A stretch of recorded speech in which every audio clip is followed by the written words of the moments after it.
Welcome back to our channel, Medical Info That Makes Sense. What we do here is to bring you expertise in your respective medical fields to share insights on how to move forward within the field and how to navigate the so many paths available. Now, my name is Samuel, and today I'm privileged to host Mr. Derick. Mr. Derick works with CCare in their pharmacy department. He is also the owner of Vimself Services. It's rather a pleasure to have you today, Derick. Tell us about you in a few. Thank you so much, first of all, for having me on Medical Info That Makes Sense. I've been seeing the channel. I've been seeing the information that is being shared mostly on TikTok. Exactly. I have loved it. And as such, I've reached out to also get my opportunity, to share what I know with those that, it might be relevant too. So I don't know if it's my t-shirt that has given me away, but my name is Derick Katwe, ladies and gentlemen, and I work with CCare, IHK in particular, in the Department of Pharmacy, amongst very, very many other things. I also happen to be one of the CEOs for Vimself Services. That can be a conversation for another time. And now that we are not here to discuss who I am, let us delve right into it. Thank you so much for that brief introduction. Now, if you're new here, please hit the subscription button. That is the best way you can support us. You can go on and like this video, share it amongst your friends or colleagues or peers, whoever you might feel will benefit from it. Otherwise, leave a comment. Those inputs better our delivery into this. Now, moving on, Derick, today we are discussing certificate and diploma in pharmacy. Yes. Now, let us start from the definition. What is a certificate in pharmacy and how is it different from a diploma in pharmacy? Thank you so much, Sam, for your question. So, pharmacy, first of all, as a profession, is a profession that is concerned with training in the handling of the molecule. Yes. The molecule that is to refer to drugs, in all aspects. Yes. And it has different levels. Like you mentioned, we do have a certificate of pharmacy, we do have a diploma, and then we do have a bachelor's degree, and then specialization and the master's degree, rather masters, and all of that. So a certificate is a qualification that one can undertake after their O-level, O-level exams. Usually, when one, let's say, cannot afford A-level, or for those that really have already mapped out things, or maybe even tried with the A-level, and then for one or two reasons you do not, find the interest to pursue A-level. Sometimes it's about let's say the institution that you want to attend, and then the aggregates you've obtained, whatever barrier comes between you and joining the advanced level, that is a USCE. That's when we now cross over to certificate courses worldwide, really, on a bigger scale. So particularly the one of pharmacy aims to train people that we refer to as pharmacy assistants at the end of the training. And pharmacy assistants, look at them this way. Look at them as people that are going to be qualified in what we refer to as the handling of pharmaceutical supplies. This involves drugs and everything in that category, mostly in aspects of storage. So when you find people in stores, people that are working in stores that are handling pharmaceuticals, usually these are people that have qualified with a certificate in pharmacy that we call pharmacy assistants. These people understand very well concepts of storage. Under what temperatures should these drugs be stored? In what sorts of arrangements? What palleting systems are we using in the stores? We want to understand aspects of, in an event that, let's say, we have out of range incidences, let's say a fridge has failed, or let's say the temperature within the room in which drugs are being stored has either gone too high or too low. What do we do in those kinds of instances? How do we make sure that this inventory is protected? Usually pharmaceutical inventory is very expensive, and it means that we need to have people that are qualified to handle it, to make sure that it is not at risk of being stolen, for example, or being damaged, and or being misused for that matter. So when we talk pharmacy assistants, wherever there's a pharmacy setting, wherever there's a pharmacy, wherever there's a pharmacy store, or wherever there is any storage and handling of pharmaceutical supplies, that is the perfect place for pharmacy assistants to come through and exercise their expertise. Yes. All right. Thank you so much, Derick. Now, before we go any further, I want to thank our sponsors.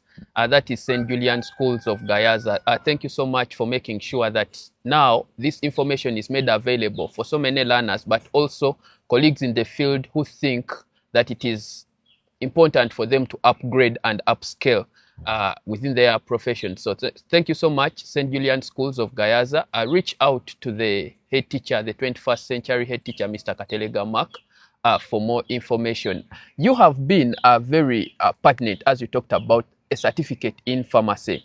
And right here, let's just move ahead into how that links well with the diploma in pharmacy.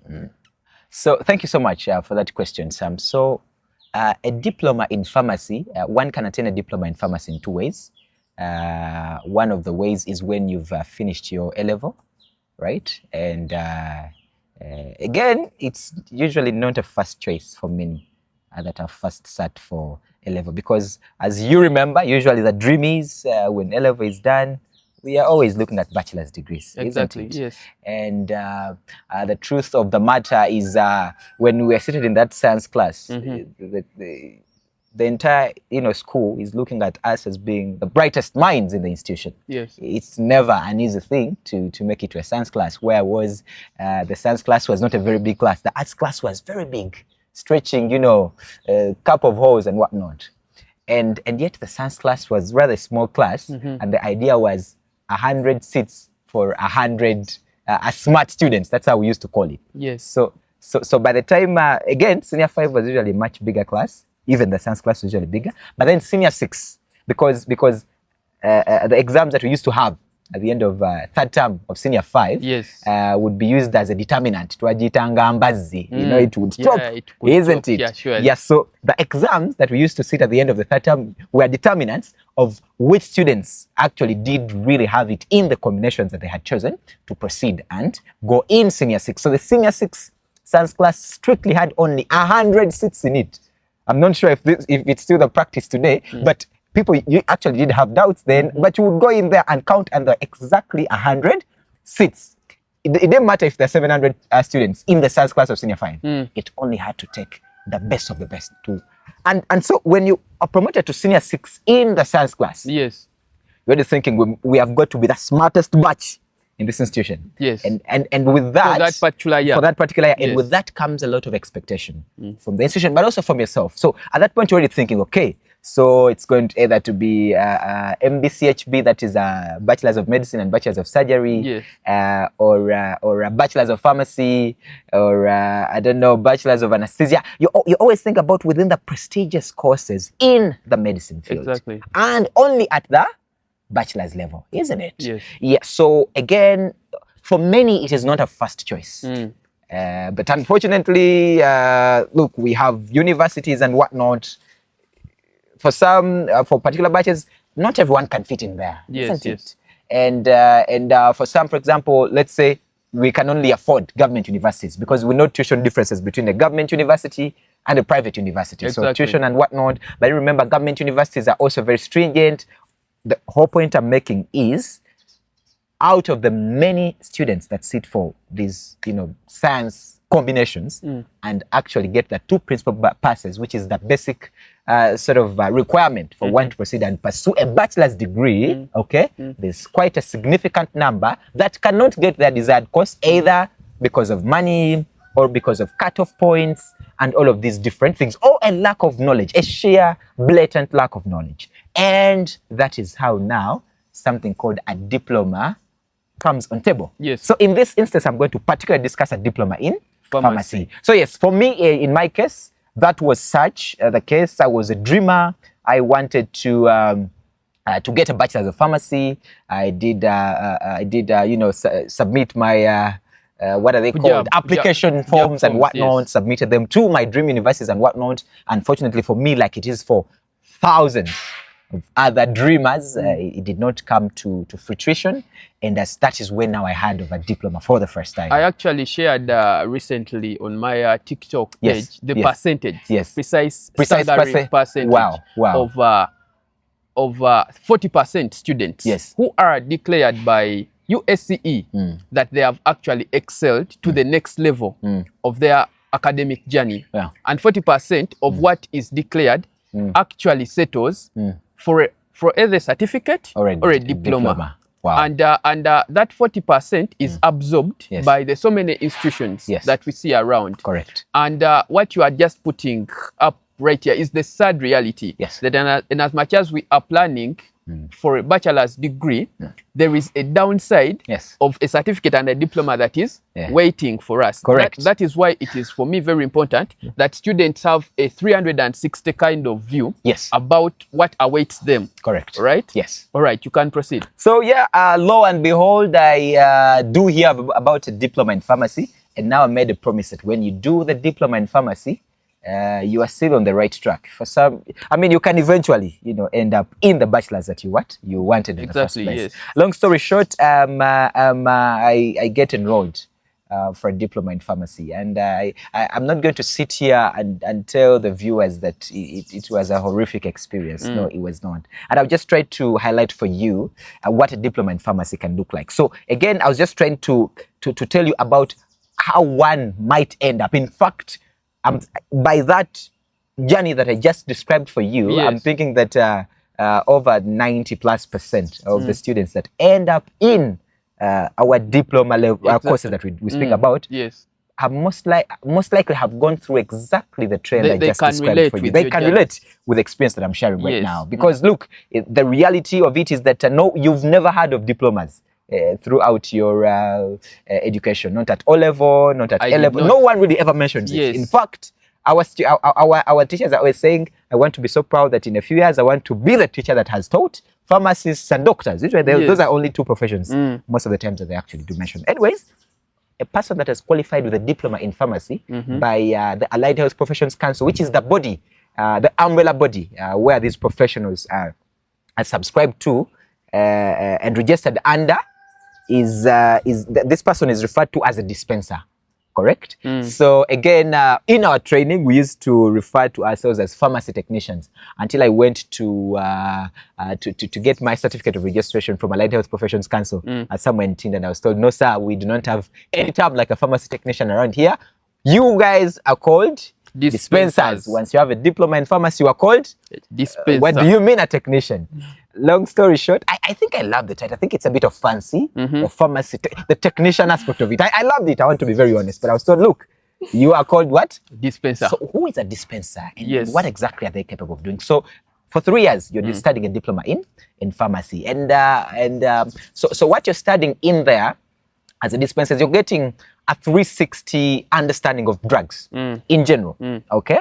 And in there, we are studying a whole chain. For example, we study all the way from drug development, the drug development process. Like, how do we arrive to an ibuprofen molecule? Where does all of this come from to now a safe tablet that we think once you take it and you, let's say, have some pain or inflammation somewhere, it's going to go away. So we look at things all the way from drug development, we go all the way into industrial manufacturing, right? What does a manufacturing sort of plant for drugs look like? What sort of conditions are right for that kind of environment? What are the methods used? How do we make tablets? How do we make capsules? How do we make solutions that we see in IVs? How do we make suspensions? How do we make syrups? In fact, in the labs, we even make some of these. We do make suppositories and all of these things, all these pharmaceutical products, isn't it? So part of it is the making process, the manufacturing process, okay? The discovery and then manufacturing process of it, and then other things that, before I go any further, that also should tell you that with that knowledge, a pharmacy technician, someone with a diploma in pharmacy, does actually have space in the manufacturing because you do not study it for nothing. So you have some space in the manufacturing world, in as far as pharmacy is concerned, because you have knowledge in that field. And then we now go to the entire aspect of how does the drug work. For some of you that might be medical, would understand the terms PK and PD, the pharmacokinetics and pharmacodynamics of drugs, isn't it? How exactly does it work when it gets to your body and all of these things? We do actually study that. Why that is important, again, being a dispenser after that qualification, this is information that you must know, because you now have to explain it to patients. When you come and you've gotten a doctor's prescription, while I issue a medication, I should be able to tell you that when you take this drug X, okay, for your condition Y, expect that while it does its job, it is going to bring you side effect A, side effect B. Again, when people hear the term side effect, most are threatened and whatnot. Side effect is unexpected sort of event that should happen when you are using a particular molecule, and it should not exactly be so bad that it should stop you from taking the medication. So as a pharmacy technician or as a dispenser, it is in your training to fully understand disease, to understand drugs and exactly how they affect disease, to understand what happens when someone takes the drug, so that you're able to dispense to them effectively. Because you see, depending, again, the context today is very different, that doctors sometimes are trying to beat queues and whatnot. So maybe they might sometimes not have as much time with the patient. So sometimes it can land on you as a dispenser, and the patient is going to ask, look, I'm getting drug X, what is it for? You should be in position as a pharmacy dispenser to explain and say, look, this drug is for this condition, as diagnosed here in your records, and this is exactly how it's going to be doing its part. You have to take it this many times a day. You must take it either with food or without food. You must expect side effect X. Should there be anything that I've not mentioned here? Because again, there's something called adverse drug reactions. Yes. Those ones must be reported because they are adverse. They're not expected. I mean, yes, they're expected, but a very tiny percentage of them. So when they happen, some of them can even be fatal. So it is important that as we educate the patients, as we dispense to them and educate them, we also mention that, look, should you experience something like this, now that is out of the ordinary, kindly come through to the hospital, and then we have to just that adverse drug reaction and, see how to support and whatnot. So I think the point I'm making here is that a pharmacy technician or a dispenser is someone with a diploma in pharmacy. Diploma in pharmacy is a very knowledgeable person that has a big contribution in the healthcare sort of structure. Yes, and that is now just a bit of what they do, what I've shared. There's a bit of other things. Wow. Yes.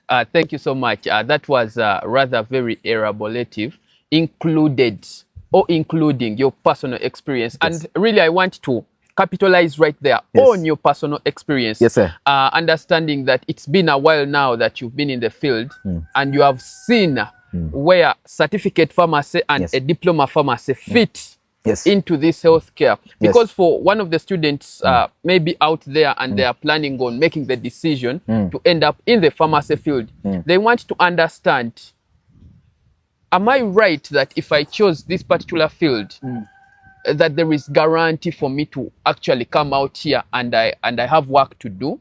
Is there work for them to do? And if so, where do they best fit? How are they going to position themselves? Where will they work? Thank you so much for that question, Mr. Chibuka. Now, I must mention that I do not know any better inventory control sort of, what's the word I'm looking for? There is not a better cadre at controlling inventory, managing inventory than a pharmacy than a pharmacy assistant. When you see, let me just give an example. You're in your business, isn't it? Yes. And then you buy things. Let's say you are in an electrical shop, and let's say you buy 100 extension cables of a particular type, and then you buy sockets and whatnot.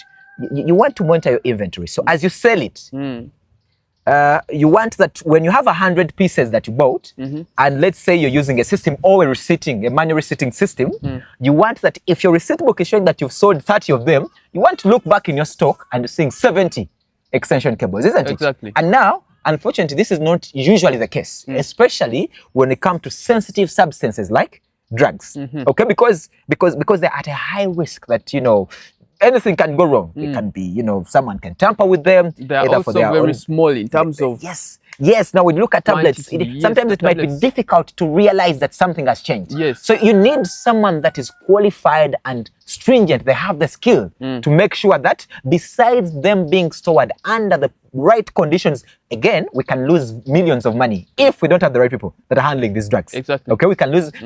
For example, usually we are in a world today where we have a lot of plumbing work in all the buildings or the structures in which we operate in. Let's say a pipe of water burst, and we don't have the right person in such a store. It means my expectation is that we would have boxes of drugs sitting on the ground, and now they're going to soak in water. And it is a very basic thing, but it requires someone that has the training to understand the implication of such a risk in case it actually did happen. So, let me tell you, besides making sure that we are having the best storage conditions for our drugs, I do not know any better cadre that can ensure the best inventory control like a pharmacy assistant. Wow. And let me tell you, this work is there. Wherever we see pharmaceuticals being consumed, it means there is a store. Because once they're procured, there is somewhere they're kept. Yes. Okay? And that is exactly where the pharmacy assistant has an opportunity to make sure that things are in order. For some people, it has become a norm that, look, guys, usually we buy, let's say, stock worth 50 million every month, but we expect that on a monthly, we have to lose 2 million shillings. We don't know what happens. We have tried, we have failed. We just don't know. So, look, somehow 2 million. We have learned to live with it. It is a part of what we write off. It's a part of the expenses that we incur. Out of the 50 million, okay, that you bring in, we know that to operate the business, we know that we buy electricity, we buy water, we know that we pay the workers, but part of the expenses we incur is the loss of the inventory that we have bought. For some, it has become a norm. But look, the pharmacy technician is the best positioned person to come in right there and make sure that that inventory is stored the correct way and controlled the correct way, to just make sure that all of our inventory is going to be accounted for at the end of every cycle of procurement. Yes. And that right there is your pharmacy assistant. When you get to the pharmacy dispenser, recently I just came to learn that NDA, which is responsible for licensing pharmacy operations in the country, now requires a practicing license of a pharmacy dispenser for any new pharmacy to be operating, isn't it? And what does that tell you, pharmacy dispenser that is listening to me out there? It means that now your practicing license now has some value on it. When anyone comes here and says, "Oh, look, I'm opening a pharmacy," or "I'm renewing our license to operate our pharmacy, and we require a practicing license of a dispenser," please don't give out that practicing license for nothing.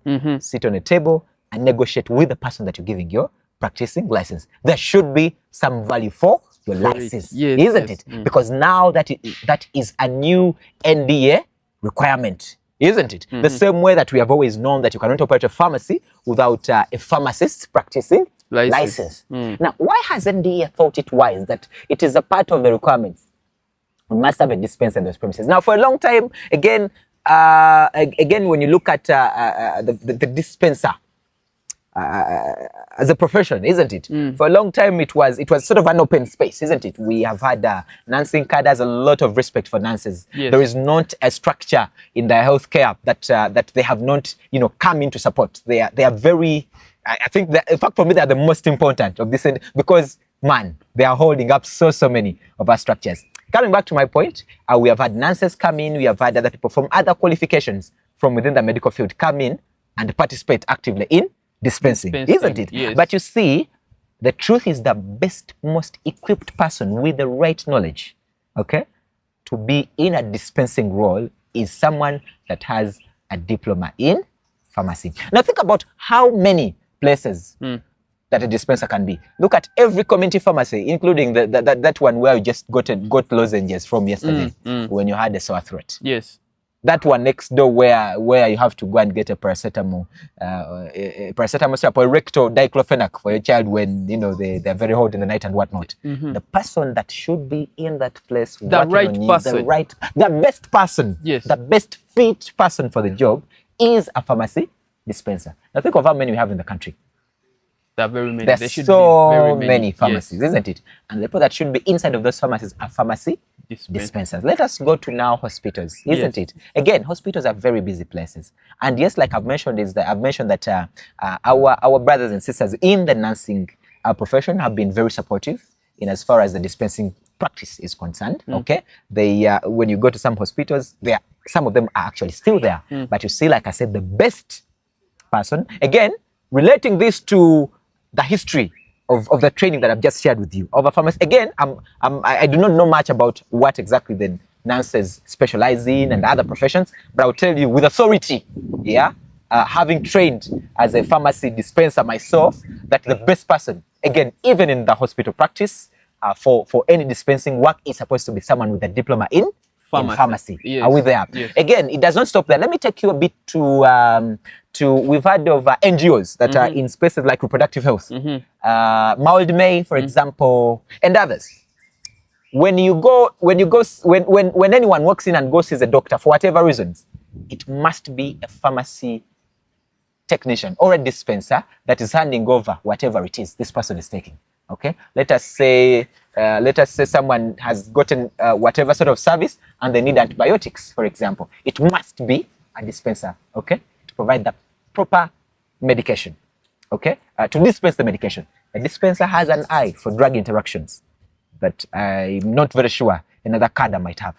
A dispenser has an eye for an overdose. A dispenser has an eye for an underdose. Okay, a dispenser has an eye for the wrong medication.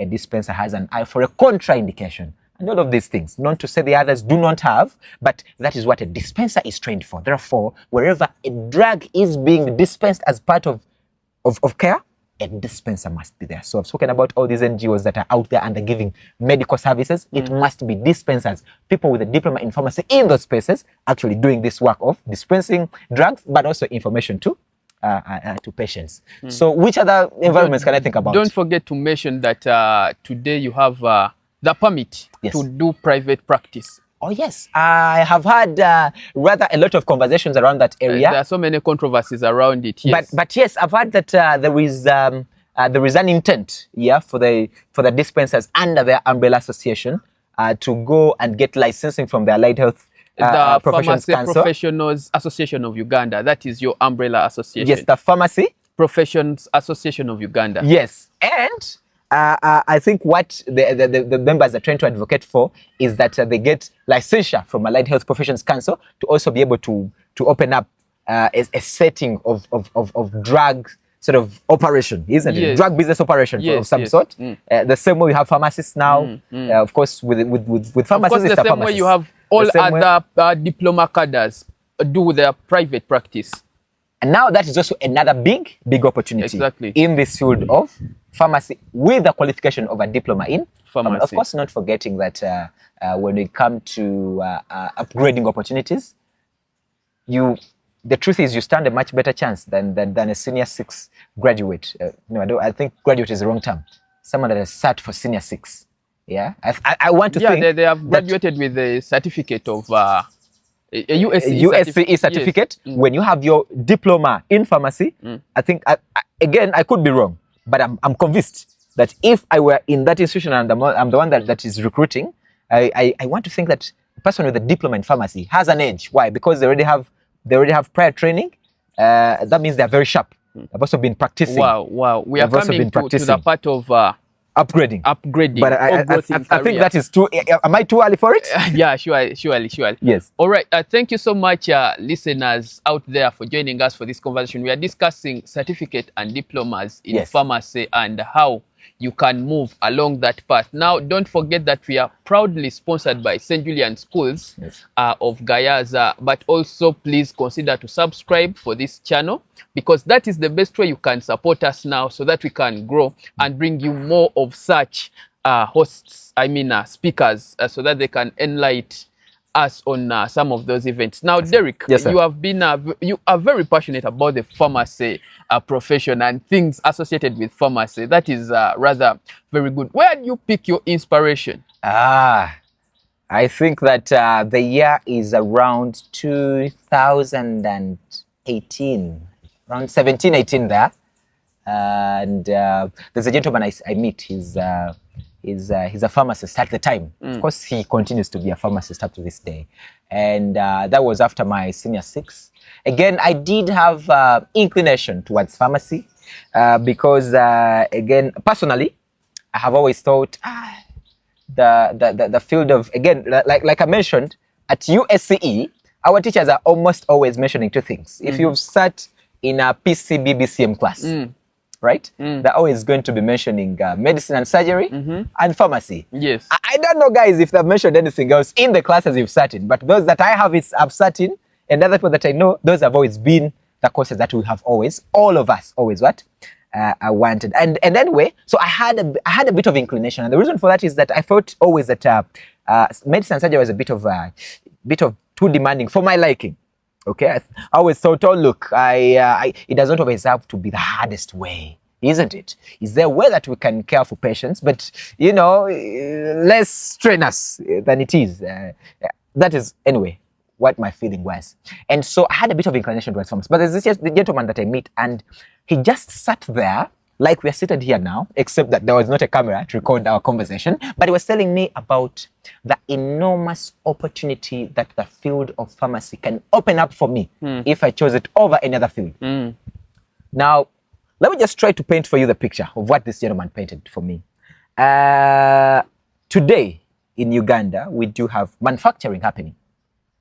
In fact, if there are people that did not know, now you know, we do have manufacturing of drugs today that is happening in Uganda. And let me bring you the news. The people that are running the manufacturing operations are pharmacists. Yes, there are people from the field of pharmacy. We know that CIPLA right now is one of the largest suppliers of antiretroviral medications in the region, not just in the country, but in the region, isn't it? And those antiretrovirals they're made here by CIPLA here in Uganda, isn't it? We do have, when you go to Namav and those sorts of places, we have pharmaceutical industries back there. We do have Dr. Lutoti Stephen, yes, of Eloy Farm. He does also do extraction and preparation of his products. I know of Elocof. I've ever taken Elocof when I had a cough and whatnot, and it is one of the most effective products that I've actually ever used for that condition. I know of Elomal. I'm sure that is for malaria and whatnot. I know that he also has hydrogen peroxide that can be used as a gag and whatnot. That is a Eloy Farm. And we have so many others. We've heard of Professor Ogwang. Yes, Ogwang, yeah. Yes, of Covidex. Exactly. He has a lot of other products. I don't know if people know about them. He has products for diabetes. He has products for hypertension. He has products for malaria. He has products for gastro-related conditions, GERD and peptic ulcers and all of these things. What does that tell you? Manufacturing in itself alone is such a very diverse field that pharmacists are thriving today. Exactly. Isn't it? But let me not stop there. Let me speak about importation. We know for a fact that our pharmaceutical scale is supported by a lot of imported drugs. Again, while we do have manufacturing and production and all of extractions happening within the country, it is not at the scale that it can satisfy all the needs. All the pharmaceutical needs that we have as a country, isn't it? Think about all the hospitals, all the health centers, wherever they are, spread across the country. 48 million Ugandans, I think now, right now. So they're not enough to support. So importation now comes to play a very, very critical part. But guess who is at the center of the importation aspect of pharmaceutical products? It is the pharmacist, isn't it? It is the pharmacist that makes sure that we make sure that the standards of production, the standards of manufacturing of this plant from which you are going to import these molecules is where we want it to be. For example, we do have some countries that are, I don't know what they call, I'm forgetting the term, but they're stringent. They have stringent guidelines. Give an example of countries within the United Kingdom. Some countries in Europe, like Germany, right? We have the US, obviously. So we have countries like Australia. So when you get, when you're at the pharmacy, someone comes and says, look, I want this medication, but I want UK. Yes. Now, for some of these, it's usually easier. You don't need to do a lot of inspection and checks and whatnot. These countries are already following stringent manufacturing guidelines. So it's always very simple to import from such. But the cost is usually higher. When you just went to a pharmacy and said, give me molecule X, but give me the UK or the US version of it, it's usually very costly. So to cut on the cost, you must import from countries that are not going to sell to us very expensively. But then that also comes with a catch that we must go and inspect the manufacturing standards to make sure that we are importing what is right and safe for our consumers at the end of the day. pharmacist has a very, very big role in that inspection, in the entire importation channel. Okay, the entire supply chain. The entire supply chain. When Yes. it come now, when the drugs get here, how do they move from here? The licensing, Exactly. because we must protect the people, isn't it? When I leave that aspect alone, the licensing itself, the licensing aspect of it, it's not true that every pharmacist is owned by a pharmacist. There's some other businessmen that have thought, oh, this is a good field to invest in, and they must use a pharmacist to license, and all of these are different potential opportunities for the pharmacist. Yes. We talk about compounding. We talk about the business aspect of things as well. The pharmacists that are thriving in the aspect of business in the pharmaceuticals field and whatnot. So this one sat me down, and that's just a tiny bit of what he told me. And I said, okay, I think this is a field that I actually want to be a part of. A field where there's such a whole lot of opportunities. The grass is green. There's a lot of unexplored opportunity. I said, this is perfect. And that is where I did pick my... And I think clearly, drawing from what you have just spoken, we can clearly see every value in that conversation you had with the gentleman, pointing to the right career guidance. It does not surprise today that medical info that makes sense, makes absolute sense. Yes. Doesn't it? Yes, it is not a surprise at all. All right. Yes. I want us to conclude this conversation, yes, sir. But also encourage our viewers in there, because I hope to host you another time. Yes, sir. So if in case they have any particular questions that are personalized questions that they would like that such questions reach you, I would encourage them to have them come through. We have our contacts right there. You can always inbox. And then we see how you can always meet Mr. Derick here for further guidance as you may wish. I wanted to end with the most important question. Yes, sir. For most people, the thing that determines what they have to study or which career they must end up in has to do a lot with finances. Yes. What does the pay check look like for anything pharmacy related? Talk to me about a certificate and a diploma for all these young people who want to start out their careers in pharmacy. Yeah. Thank you so much, Mr. Chiboka, for that question. The reason that's why I like the question is that most of the times we get sort of career guidance and whatnot. Rarely do we get a peek into what is the pay likely to be. For example, today we have particular professions. I want to be very specific. I don't want to, cause any sort of outbursts and whatnot. But we do have professions today that people loved so much a few years back, but then because of that pay now, it has become extremely frustrating for them. Yes. And we've seen strikes here and there. Oh, we are not getting paid, or we are being paid too little. Why is it that people like MPs and whatnot are getting this much? And all of these sorts of things. We've seen them. That does not take away the fact that medics are not well. Right? I'm going to get to that bit in just a while. So, to speak about a certificate, again, I would not exactly encourage you that is watching me to get a certificate and stop at it, because let me give an example. By the time you're done with senior four, I'm going to give it a maximum of 17, 18 years. That is if you lost some time for whatever reason. I'm going to give you 18 years maximally. That should be the latest that you're done with senior four. Okay. Isn't it? Yes. And at 18, you're going to study a certificate for 2 years. Okay? And you're now just 20.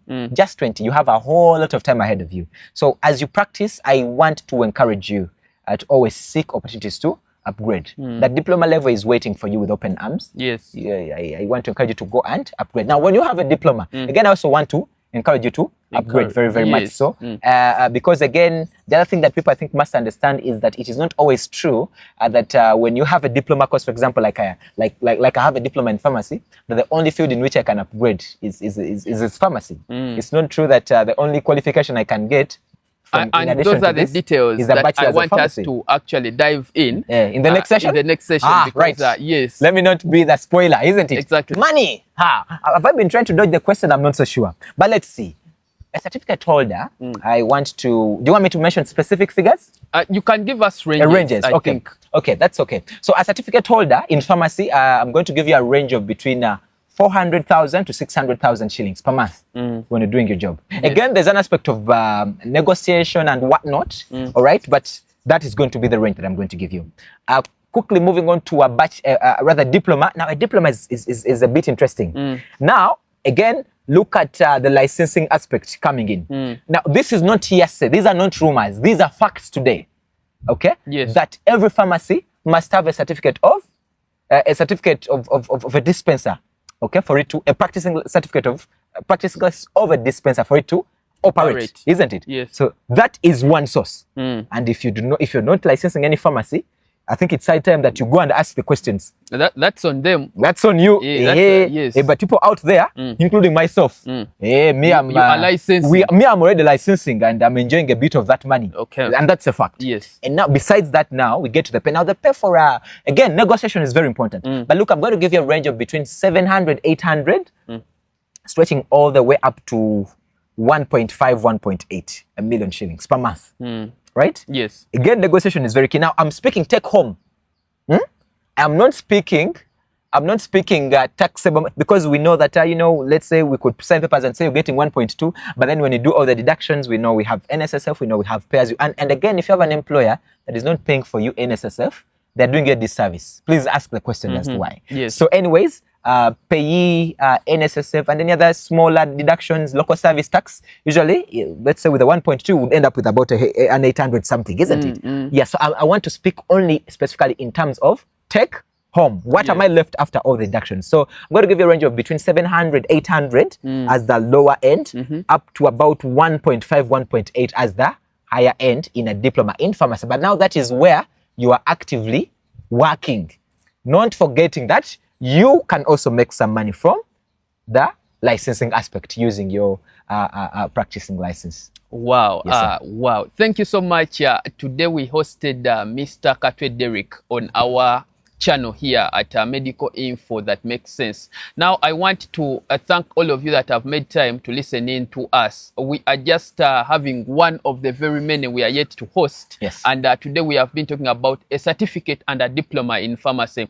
There are so many more questions in line with what we have discussed today. Yes. And before we actually get into the next session, I want our viewers to first chip in a little bit, so that we add on that list. Then we host you again, Derick. Otherwise, this program today was sponsored by St. Julian Schools, that is in Gayaza. And if you have not subscribed to this channel, please, it is the little that you can do for us. Make sure that you subscribe to this channel, share it amongst your peers or colleagues or whoever you think this information might be very helpful.